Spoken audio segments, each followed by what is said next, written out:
You're listening to Montreal Now with Aaron Rand and Natasha Hall on CJAD 800.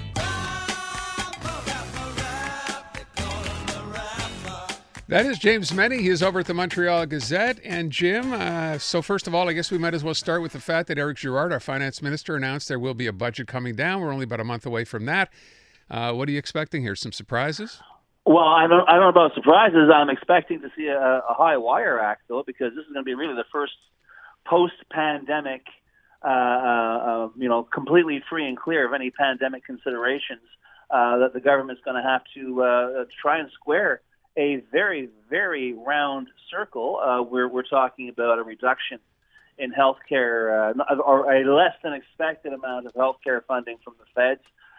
This is a government that has, it promised a tax cut, even as it was asking for more money from Ottawa for healthcare, and they're saying they're going to keep it in there.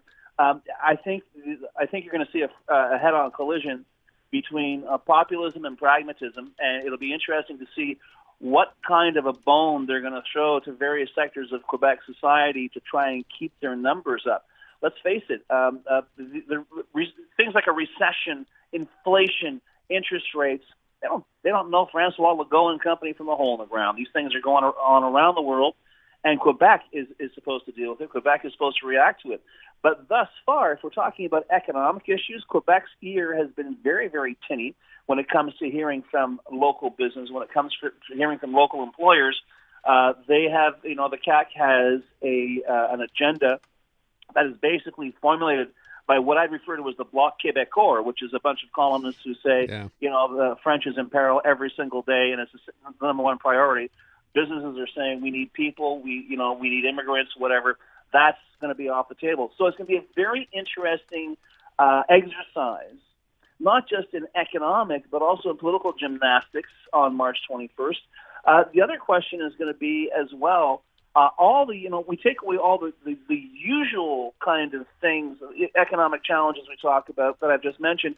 There are other issues as well. Like you want to turn Quebec into this electrified jurisdiction, but you're not really sure we're going to go with Hydro-Quebec, and nobody really knows what's going to be coming around the corner.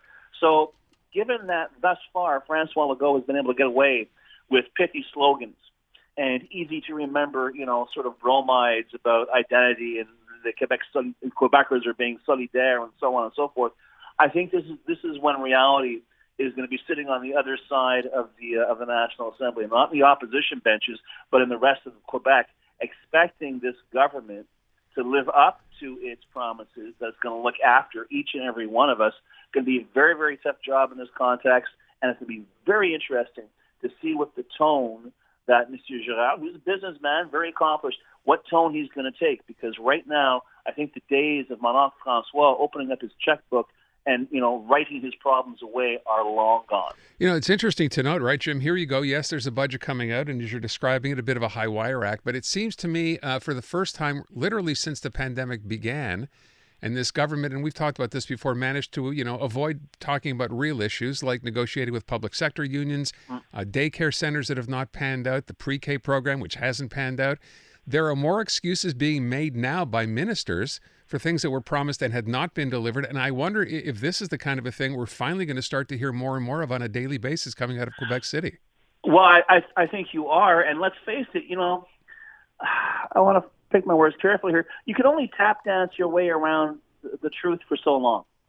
And remember, we're not talking about promises that were made in the heat of the moment during the cut and thrust of the October 2022. We're talking about promises that were made in 2018, promises that have yet to be delivered, promises that have yet to be realized. And after a while, and it'll be interesting, even out in the regions, which is the only reason François Legault is Premier of Quebec, it'll be interesting to see when the pinch is being felt, because it's already being felt out across Quebec with the economy, whether or not this blind obedience, this desire to vote automatically for the CAQ because they're the ones who are building the fort that's going to protect us from the rest of the world, how long that's going to last.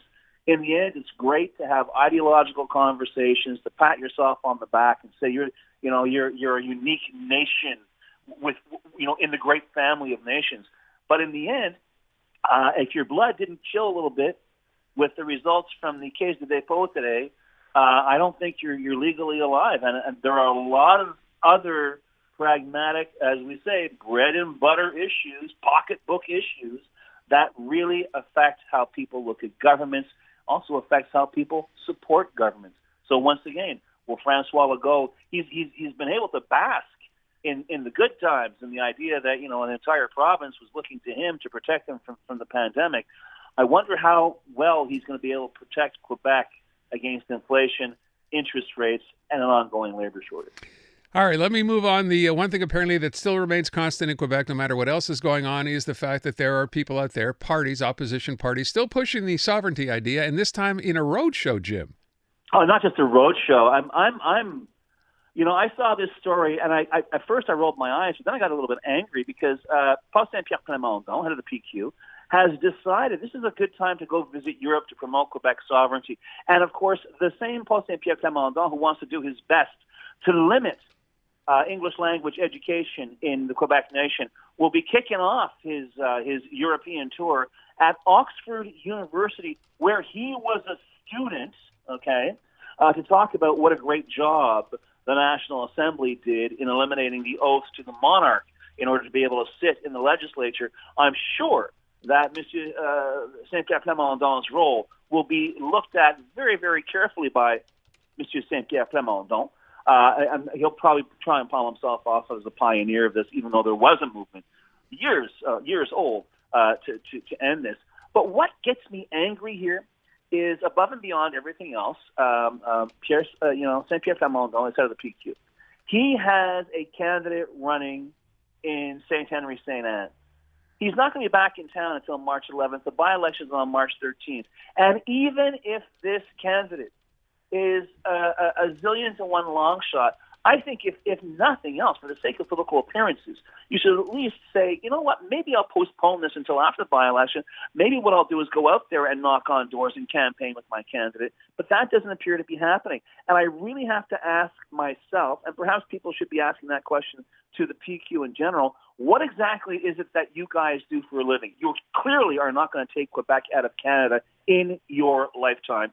We thought perhaps you were hopping up and down looking for, special status, even though you don't qualify for official status. You want a special status to do what? To travel the world and go into that old flea-ridden, threadbare suitcase, pull out the sovereignty option, and start, repeating the same bromides we've been hearing from the days of, burning laundry.